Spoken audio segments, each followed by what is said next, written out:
Hello बच्चों, कैसे हैं आप लोग। तो हम लोग लेकर आए हैं आपके लिए जेईई मेंस 2026 का 21 जनवरी को फर्स्ट शिफ्ट का मेमोरी बेस्ड पेपर का एनालिसिस। प्लीज नोट बच्चों, ये जो पेपर है वो हमें बच्चों ने अपनी मेमोरी से बताया है। क्वेश्चंस थोड़े से ऊपर नीचे हो सकते हैं, लेकिन मोटा मोटा जो अंदाजा है वो मैं आपको यहां पर देने जा रहा हूं। सबसे पहले अगर हम देखते हैं कि फिजिक्स के अंदर आपके सामने किस तरीके के जो डिस्ट्रीब्यूशन आया है। इलेक्ट्रोमैग्नेटिज्म के ऊपर 6 सवाल आए हैं, यानी कि करीब 24% पेपर इसी में से था। उसके बाद आया पार्टिकल डायनेमिक्स, यानी कि मैकेनिक्स में से काइनेमेटिक्स से लेके रोटेशन तक के, उसके ऊपर आए 5 क्वेश्चन। फिर आए एसएचएम वेव्स के ऊपर 3 क्वेश्चन आए हैं। उसके बाद हीट एंड थर्मो के ऊपर 3 क्वेश्चन आए हैं। मॉडर्न फिजिक्स के ऊपर 2 क्वेश्चन आए हैं। Geometrical optics, units and dimensions, errors, gravitation और फ्लूइड्स के ऊपर भी एक एक सवाल यहां पे देखने को मिला है।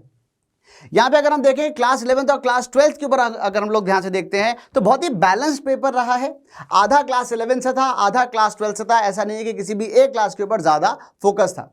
यहीं पे अगर हम लेवल की बात करते हैं तो हम यहां देख सकते हैं कि लेवल इजी से मॉडरेट के बीच में माना जाएगा और इसमें आसानी से क्वेश्चंस को सॉल्व और मार्क्स को स्कोर किया जा सकता था। हेलो एवरीवन, सभी को राम राम। आपने बेटा अभी फिजिक्स का एनालिसिस देखा, अब हम मैथ्स का मेमोरी बेस्ड एनालिसिस देखेंगे। बच्चों से हमें जो रिस्पांस मिला, बच्चों को पेपर टफ और लेंदी लगा। मैथ्स का जो पेपर है बच्चों को वो टफ भी लगा और लेंदी भी लगा। किस पोर्शन से कितने क्वेश्चन आए अगर मैं बात करूं बेटा, तो अलजेब्रा से अगर मैं बात करूं 9 क्वेश्चन आए। उसके बाद कैलकुलस से 7 क्वेश्चन, कोऑर्डिनेट से 4 क्वेश्चन, वेक्टर 3D से 3 क्वेश्चन और ट्रिगो से 2 क्वेश्चन। और जो ट्रिगो से ये 2 क्वेश्चन आए, इनमें से एक क्वेश्चन तो काफी आसान था। √3 को tan 60 डिग्री अगर आप लिख देते, बेसिक फॉर्मूला वगैरह यूज करते तो हो रहा था। क्वाड्रेटिक में भी एक बहुत ही आसान क्वेश्चन आया। मोड x-1 को अगर आप t रख दो तो डायरेक्ट उससे हो रहा था। सम ऑफ रूट्स वगैरह पूछा हुआ था बेटा उसमें। लेकिन क्वाड्रेटिक में 2 क्वेश्चन और आए, लेकिन वो मिक्स होकर आए। किसके साथ? एक क्वेश्चन मिक्स था डिफरेंशियल के साथ, अच्छी खासी कैलकुलेशन थी।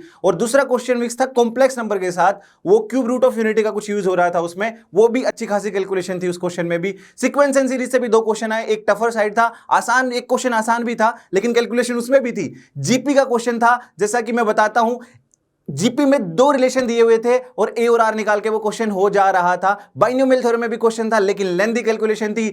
मैट्रिक्स में क्वेश्चन था लेकिन उसमें भी लेंदी कैलकुलेशन थी। पीएनसी में भी आपके 2 क्वेश्चन पूछे गए, बल्कि एक क्वेश्चन पीएनसी का फंक्शन के साथ मिक्स होकर पूछा गया। नंबर ऑफ फंक्शन का क्वेश्चन था बेटा। कैलकुलस की बात कर रहे हैं अपन, तो कैलकुलस में आपका नंबर ऑफ फंक्शन का क्वेश्चन पूछा गया। किसके साथ मिक्स करके? पीएनसी के साथ। आईटीएफ में एक डोमेन का क्वेश्चन था, कैलकुलेशन उसमें भी थी। उसके बाद मैं बात करूं लिमिट्स में, तो आपका 1 पावर इनफाइनाइट की जो फॉर्म होती है उस पर बेस्ड क्वेश्चन था।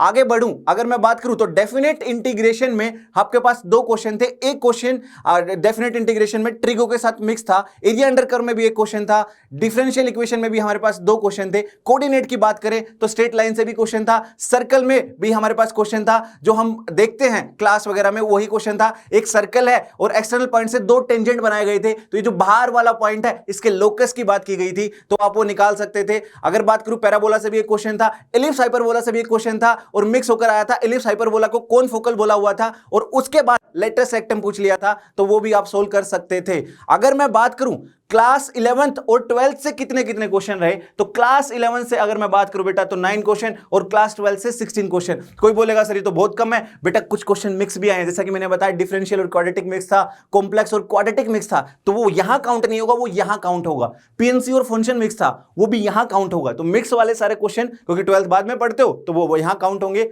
ये आपने मैथ्स का एनालिसिस देखा, मेमोरी बेस्ड एनालिसिस है बेटा ये। अब आप केमिस्ट्री का एनालिसिस देखोगे। तो आइए बच्चों, आप करते हैं 21 जनवरी का शिफ्ट 1 का केमिस्ट्री पेपर का एनालिसिस। केमिस्ट्री का पेपर मॉडरेट लेवल का था डिफिकल्टी वाइज। सेक्शन बी की अगर हम बात करें तो इसमें कैलकुलेशन हैवी क्वेश्चंस थे, जिन्हें करने में बच्चों को सामान्य से थोड़ा सा अधिक समय लगा। चैप्टर्स की अगर हम बात करें तो टिपिकली सभी क्वेश्चंस ने सारे चैप्टर्स को कवर किया।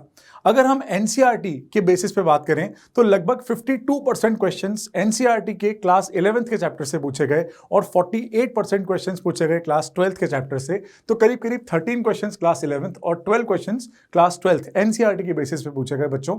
अगर हम चैप्टर वाइज बात करें तो 2 क्वेश्चन पूछे गए chemical bonding, salt analysis, aromatic compounds और मोल कॉन्सेप्ट से, और बाकी सभी चैप्टर से लगभग एक एक सवाल पूछा गया।